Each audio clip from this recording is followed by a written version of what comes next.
तो आज का जो हमारा टॉपिक है मेरे प्यारे बच्चों, ये जो है मेरे प्यारे बच्चों, ये हमारा जो है मेरे प्यारे बच्चों चर अचर के जो है मेरे प्यारे बच्चों, आप लोगों को पता होना चाहिए मेरे बच्चों। कितने बच्चों को तो ये भी नहीं पता है मेरे बच्चों चर क्या है और अचर क्या है मेरे प्यारे बच्चों। तो सबसे पहले जब हम जानेंगे मेरे प्यारे बच्चों और चर अचर के जोड़ होता क्या है मेरे प्यारे बच्चों, तो सबसे पहले आपको पता होना चाहिए चर होता क्या है, अचर होता क्या है मेरे प्यारे बच्चों। ये जो चर होते हैं मेरे प्यारे बच्चों, ये ABCD के अक्षर होते हैं मेरे बच्चों। छोटे में भी हो सकते हैं, बड़के में भी हो सकते हैं, ABCD। तो जितना भी अक्षर होता है मेरे प्यारे बच्चों, 26 जो अक्षर होता है मेरे प्यारे बच्चों, ABCD से लेकर के पूरा जेड तक, ये जो सारे जो अक्षर होते हैं मेरे प्यारे बच्चों, ये क्या होते हैं, ये चढ़ होते हैं।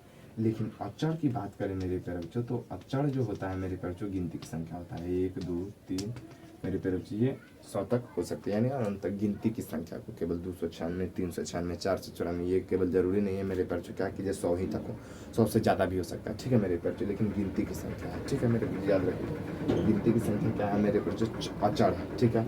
और चर क्या है मेरे बच्चों, तो ABCD का अक्षर। तो जब इन दोनों को जब मिला करके जब जोड़ बनाया जाता है मेरे बच्चों, तो उसी को कहा जाता है चर अचर के जोड़। और ये जो है मेरे बच्चों, ये क्लास 9th के लिए भी और क्लास 10th के लिए भी मेरे बच्चों बहुत ही इंपॉर्टेंट है।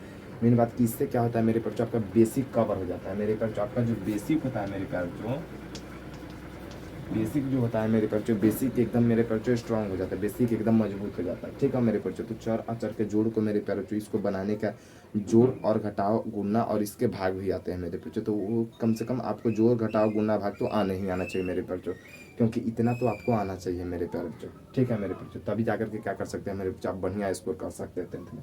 चलिए अब हम लोग इसको जोड़ने का तरीका समझते हैं। इधर y वाला है, इधर x वाला है। तो सबसे पहले आपको बताना चाहिए x वाले को अलग रखते हैं, y वाले को अलग रखते हैं।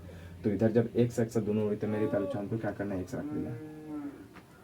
इधर क्या कर देना है, x रख देना है। 8 4 12 के 2 होगा। तो देखिए मेरे प्यारे बच्चों, हम लोग क्या करते हैं, x का x से लिख दिए मेरे बच्चों, इन दोनों को जोड़ देंगे। 8 4 12 के 2 हाथ में कितना है, 1 8 9 17 और 1 18 के 18 ही लिख दिए, ठीक है मेरे बच्चों।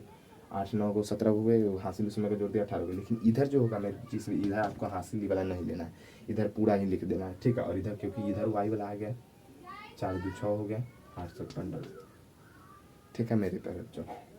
अब उसी तरह से यहाँ पर देखिए, ये है तो ए रहने देंगे। 8 से 12 के 2 हाथ में, 1 8 16 और 1 17 प्लस y के y 9 और 0 को 9 को 8 9 17 को, यानी y वाले को अलग लिखना है और a वाले को अलग लिखना है। इसी तरह से c वाले को 8 9 17 के साथ हाथ में 1 1 1 2 और 1 3 प्लस में e के e 8 8 16 के 6 हाथ में 1 9 और 1 10 9 और 0 को कितना हो जाएगा, 9 को आएगा हासिल, 10 की 0 हाथ में 1 9 और 1 10 कितना हो जाएगा मेरे प्यारे बच्चों, ये 1006 ई हो जाएगा। उसी तरह से इधर जोड़ेंगे, बी के बी 8 7 के 2 हाथ में 1 8 9 17 और 1 18 प्लस सी के सी 7 6 के 6 7 7 14, ठीक है मेरे प्यारे बच्चों। यानी उम्मीद करते हैं मेरे प्यारे बच्चों आप लोगों को समझ में